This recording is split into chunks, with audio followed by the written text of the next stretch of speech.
se passe en Algérie ne peut laisser personne indifférent, pour deux raisons. La première, elle tient au principe, la seconde, elle tient à la réalité. Les principes, c'est que partout où les libertés sont bafouées, nous devons agir pour défendre les principes. La réalité, ce sont des larmes, de l'étouffement, du sang, de la détresse, et aussi le fait qu'entre l'Algérie et la France, il y a un lien historique, économique, politique, affectif.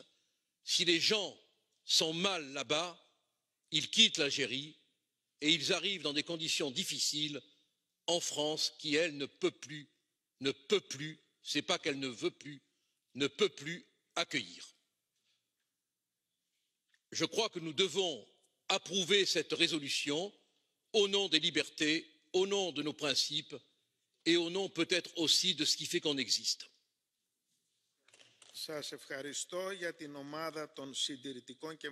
Merci. Au nom des conservateurs et réformateurs, je donne la parole pour 1 minute à Monsieur Ruijsen.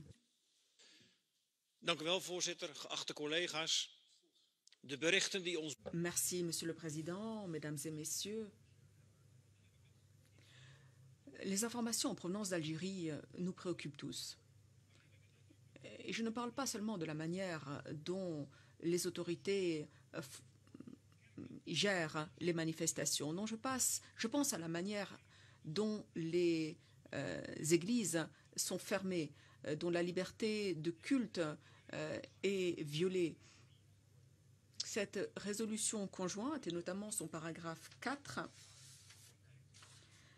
permettent au Parlement européen d'envoyer un message fort aux autorités algériennes pour indiquer que ce qui est en cours est inacceptable. Notre partenariat avec l'Algérie dans le cadre des relations Euromed doivent nous permettre de parler très spécifiquement de la question de la liberté de culte. Monsieur le Président, je n'en doute pas, la haute représentante profitera de ses contacts avec les autorités algériennes pour faire entendre nos préoccupations sur la liberté de culte. Je vous remercie. Je donne la parole à Madame Soidrova pour 1 minute. Chers collègues, hier, c'était le jour du souvenir, un jour qui est reconnu à l'échelle internationale, le jour pour penser aux chrétiens poursuivis et persécutés en fonction de leur foi. Sur 50 pays, l'Algérie occupe la 27e place pour les persécutions des chrétiens. Le ministère de l'Intérieur algérien a décidé la fermeture de 15 églises qui ont été déclarées illégales. Les personnes qui venaient se recueillir ont été arrêtées pendant des offices liturgiques. Nous demandons la réouverture de ces églises au ministère de l'Intérieur. Les organisations chrétiennes doivent être reconnues et j'encourage l'Union européenne à exercer une pression sur les autorités algériennes pour qu'elles respectent la liberté religieuse prévue par la Constitution algérienne. Je vous remercie pour ce soutien de tous les partis politiques de notre Assemblée. Merci beaucoup. Madame Ries, vous avez la parole pour 1 minute. Monsieur le Président, Madame la Haute Représentante, le régime algérien opprime la liberté, il opprime les libertés.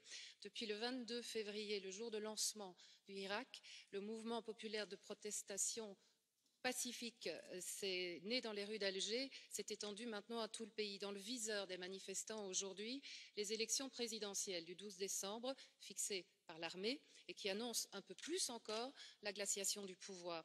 Le régime algérien bafoue les droits des étudiants, des journalistes, des syndicalistes, des ouvriers qui sont dans la rue depuis 10 mois maintenant, et ceux en particulier des 42 manifestants condamnés à 6 mois de prison pour avoir défilé avec l'étendard amazigh. Car faire flotter un drapeau berbère dans les rues d'Alger aujourd'hui conduit en prison. Notre résolution condamne justement toutes ces dérives autoritaires du régime. Elle dit notre attachement à la soif d'indépendance du peuple algérien, de la jeunesse qui souffre de la mal-vie. Et comme ils disent là-bas aussi, Talbin El Ouria, oui, nous demandons la liberté pour le peuple algérien.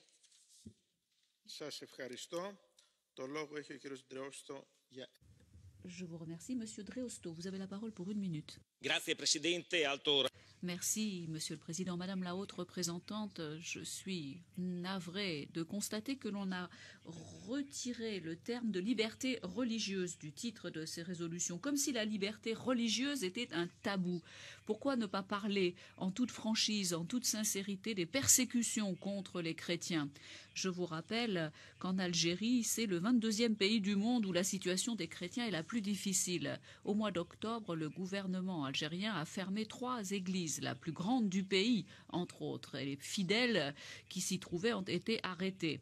Les persécutions contre les chrétiens pour les convertir à l'islam se prolongent. C'est une violation des droits inaliénables de la personne. Et nous voyons apparaître de plus en plus de manifestations d'hostilité vis-à-vis des religions et tout particulièrement de la religion chrétienne. Le pape Benoît XVI a dit que la laïcité ne devait pas être considérée comme une arme contre la religion. C'est la raison pour laquelle je réitère mon appel. Le terme de liberté religieuse aurait dû figurer dans le titre de ce point à l'ordre du jour et ne pas être sacrifié au nom du politiquement correct. Merci, Monsieur Bourhade Villalba. Merci. L'Algérie fait les gros titres des journaux depuis quelque temps. Nous sommes préoccupés par la répression des manifestations, les arrestations arbitraires de journalistes et nous sommes surtout préoccupés par les attaques contre la liberté de culte, la liberté religieuse et les attaques contre les minorités chrétiennes. Néanmoins, nous devons être très prudents. L'Union européenne, de par sa naïveté habituelle, ne doit pas nous pousser à prendre des décisions qui entraînent des conséquences telles que celles que l'on a vues en Libye et en Syrie, conséquences bien pires que ce que nous craignons au départ. Il faut dire également que nous qui sommes au Parlement européen, nous n'avons pas été élus pour résoudre les problèmes de l'Algérie. Nous avons été élus pour résoudre les problèmes de nos ressortissants européens. Et ce qui me préoccupe, c'est que l'Algérie est l'un des pays qui collabore le moins avec les États membres pour le retour des migrants qui entrent illégalement en Europe et surtout en Espagne. À Almeria, Murcia, dans les îles Baléares, il y a énormément d'entrées de migrants irréguliers. Il faut que l'Union européenne exige que les pays tiers respectent les règles et rapatrient ces migrants irréguliers. C'est là un élément essentiel de la politique migratoire. Merci. Pour 1 minute, je donne la parole à Monsieur Rivière. Merci, Monsieur le Président. Pendant 130 ans, de 1830 à 1962, l'Algérie aura été un pays où régnait la liberté religieuse. Pendant 130 ans, chrétiens, juifs et musulmans pouvaient pratiquer leurs religions respectives dans une totale sérénité, en dehors de toute lecture extrémiste, à commencer par celle de l'islam. Depuis près de 60 ans, le pouvoir algérien issu du FLN ne cesse de porter atteinte à la libre pratique religieuse des minorités juives et chrétiennes, jusqu'à leur quasi-disparition du pays. Aujourd'hui, détenir une Bible dans son sac peut coûter jusqu'à 5 ans de prison. Ces attaques incessantes le sont aussi contre la mémoire. Les gouvernements successifs ont délibérément laissé un violent vandalisme s'exercer contre les cimetières juifs et chrétiens. C'est parce qu'elle a perdu ce pluralisme que l'Algérie, depuis 30 ans, s'enfonce, ballottée entre un régime totalitaire et le terrorisme djihadiste. Sans repentance ou fausse pudeur, nous devons condamner et mettre face à ses responsabilités un pouvoir intolérant et usé.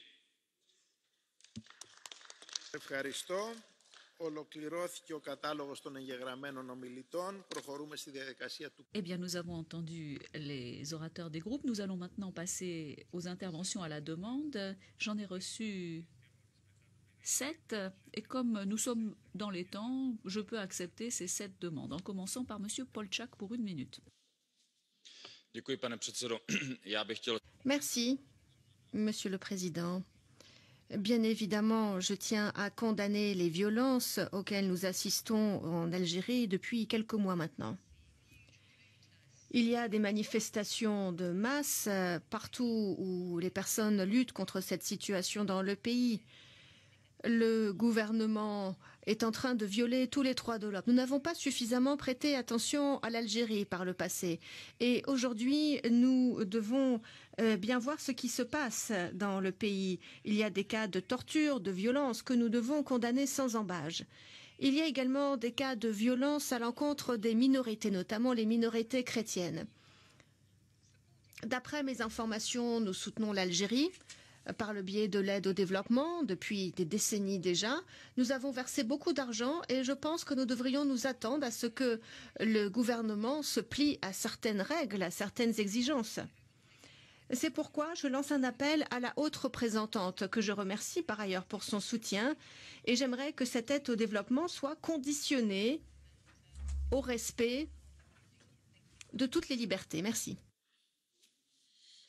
Monsieur le Président, Madame la Vice-présidente, Madame Mogherini, il est normal que nous parlions dans un débat de politique extérieure de l'Algérie. Nous devons nous demander ce que peut faire la diplomatie européenne pour promouvoir la liberté et les droits. La discussion a été longue, mais il est nécessaire de rappeler qu'encore une fois, entre 1957 et 1962, le droit européen s'appliquait en Algérie. L'indépendance l'a emporté, mais pas la liberté. Il y a eu un régime répressif, un régime militaire pendant toutes ces années. Et aujourd'hui, ce sont des détentions arbitraires, des détentions provisoires, des arrestations de masse contre tous les dissidents, contre tous les opposants, pour que ces élections ne se déroulent pas dans de bonnes conditions, alors que depuis 30 ans qu'il était au pouvoir, Bouteflika a enfin décidé de renoncer à la présidence. Il est remplacé maintenant par le président du Sénat. Les élections devaient avoir lieu le 4 juin, elles ont été reportées au 12 septembre, elles sont maintenant reportées au 12 décembre. Il est indispensable que le droit à la diplomatie de l'Union européenne soit appliqué pour le respect des droits fondamentaux, pour la liberté, pour la démocratie, pour que cela devienne enfin une réalité en Algérie. Merci, Monsieur Morel, pour 1 minute. Merci, Monsieur le Président. Alors, mon groupe n'est pas signataire de cette résolution, mais en ce qui me concerne, j'en soutiens et l'esprit et la lettre. Nous n'avons pas évidemment attendu aujourd'hui pour être aux côtés des démocrates algériens qui luttent inlassablement contre la corruption, pour les libertés fondamentales, pour la justice sociale. Et oui, en effet, aujourd'hui, au moment où nous parlons, il y a de la répression, il y a des journalistes qui sont inquiétés, il y a des manifestants qui sont injustement emprisonnés, il y a une opposition qui est brimée. Et forcément, nous ne pouvons pas nous taire. Alors moi aussi, comme certains collègues, je regrette que cette résolution intervienne maintenant plutôt qu'en février, où il y avait un mouvement citoyen puissant qui est en train de se lever et qui aurait eu besoin de notre soutien. Et je sais bien que, alors que nous sommes dans un processus électoral qui est aussi contestable que contesté, le pouvoir va évidemment instrumentaliser nos travaux pour parler d'ingérence et renvoyer les manifestants à d'hypothétiques agents étrangers. Mais la vérité quand même, c'est qu'il y a cette situation politique et ce n'est pas de l'ingérence, c'est plutôt notre soutien inébranlable au peuple algérien et notamment à une jeunesse qui est avide de dignité, qui est avide de liberté, qui est avide de justice, et c'est à elle que nous pensons aujourd'hui au moment où nous prenons cette parole.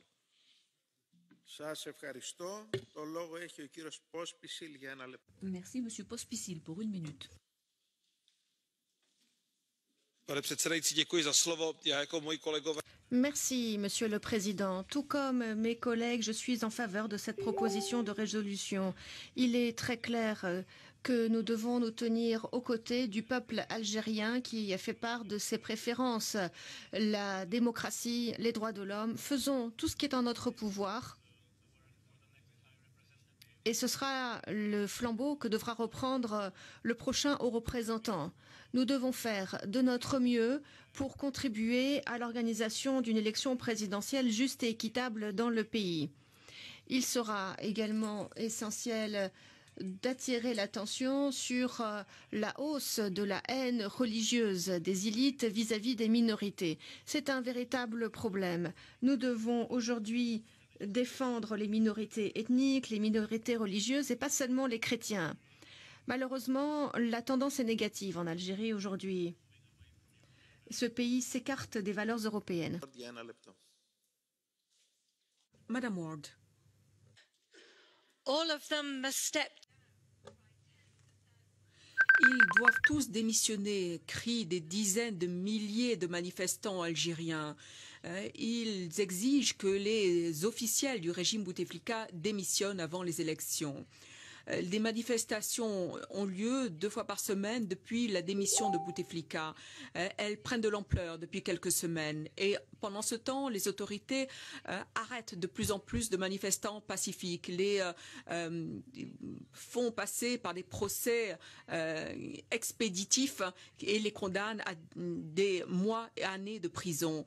Il est important que cessent ces actions visant les manifestants pacifique. L'armée est aujourd'hui le principal gérant de la politique algérienne. Reporters sans frontières nous disent que les journalistes algériens sont de plus en plus sous pression pour dépeindre les futures élections sous un jour meilleur qu'il ne l'est. Certains ont été suspendus. Ils avaient accusé leur direction de censure. D'autres ont été suspendus lorsqu'ils ont manifesté de manière solidaire. Nous demandons aux autorités de respecter la liberté d'expression et la démocratie. Merci, Monsieur Kelly, pour 1 minute.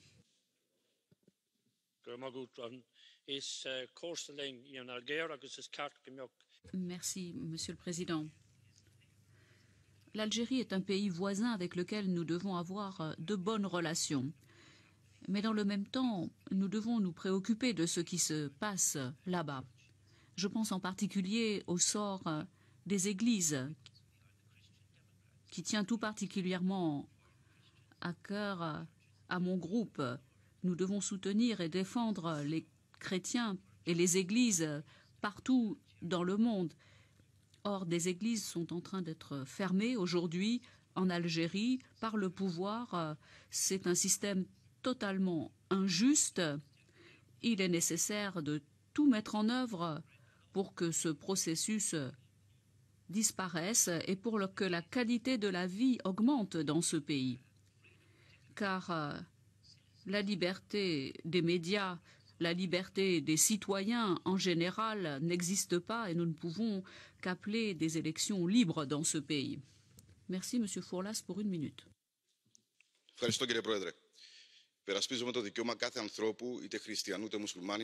Merci. Nous défendons le droit de tout chrétien, tout musulman à la liberté de culte. C'est un droit qui doit être respecté pour tous les êtres humains. Une résolution de plus sur l'Algérie, soit, mais je ne pense pas que cela soit vraiment utile. En tant que chypriote, je sais ce que c'est que de ne plus avoir le droit de culte, la liberté de culte. Dans la zone occupée, la plupart des églises ont été transformées en entrepôts, en étables par les occupants turcs. Et malgré les beaux mots de l'Union européenne, il faut agir. Et le ferons-nous en Algérie? Merci. Nous en avons ainsi terminé avec les interventions à la demande. Je donne maintenant la parole à Madame Mogherini pour la Commission.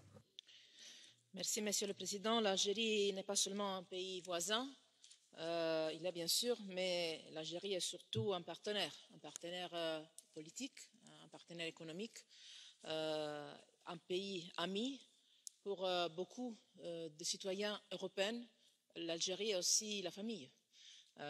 Donc, on ne part pas d'un pays entre les autres, on part d'un pays qui est très proche de nous, un pays qui est ami vers le peuple algérien. Je pense que le premier sentiment que nous tous en Europe ressentons est l'amitié et la proximité. Notre respect pour la souveraineté et l'autonomie de l'Algérie est total. Je pense que c'est très important que ce débat réaffirme ça dans la plus forte et la plus claire des façons.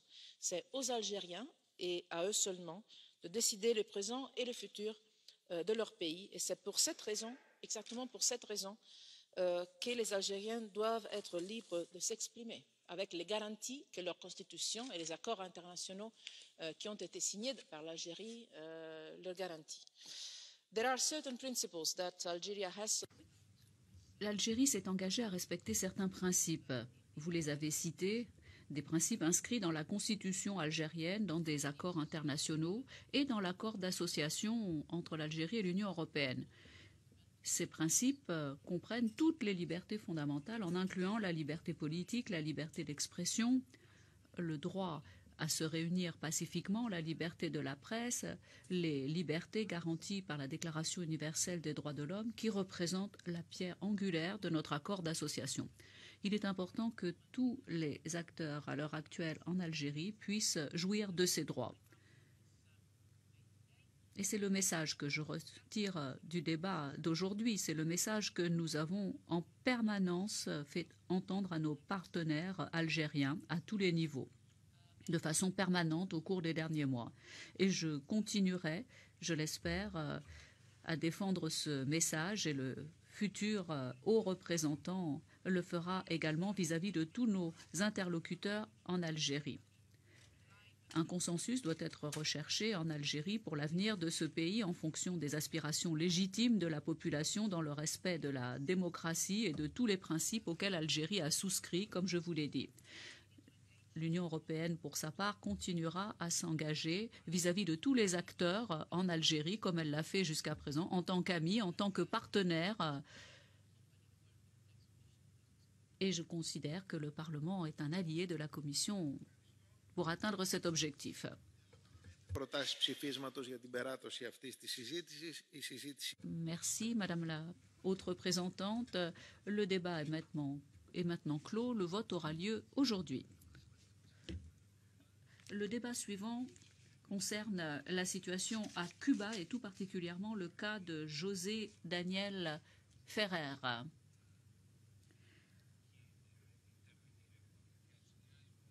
Il est possible d'intervenir avec le carton bleu en utilisant la procédure habituelle ou la procédure électronique, ainsi que de s'inscrire pour les interventions à la demande. Vous pouvez trouver toutes les instructions à l'entrée de l'hémicycle. Je donne la parole à notre collègue López Gil, auteur de la résolution, pour 2 minutes. Me han hecho de todo. 1000 torturas. On m'a tout fait, 1000 tortures, 1000 violences. Ils m'ont enchaîné, les pieds et les mains. Ils m'ont jeté au sol pendant 15 jours dans une cellule pleine de de moustiques, glaciale le matin, brûlante le jour. Ma vie était en danger. S'ils ne bougent pas, alors c'est moi qui bouge. Ces mots ont été écrits par M. Ferrer dans une lettre qu'il a réussi à transmettre à son épouse en trompant ses geôliers. Aujourd'hui, au Parlement européen, on demande de l'aide pour cet homme qui, depuis plus de 10 ans, souffre entre les mains des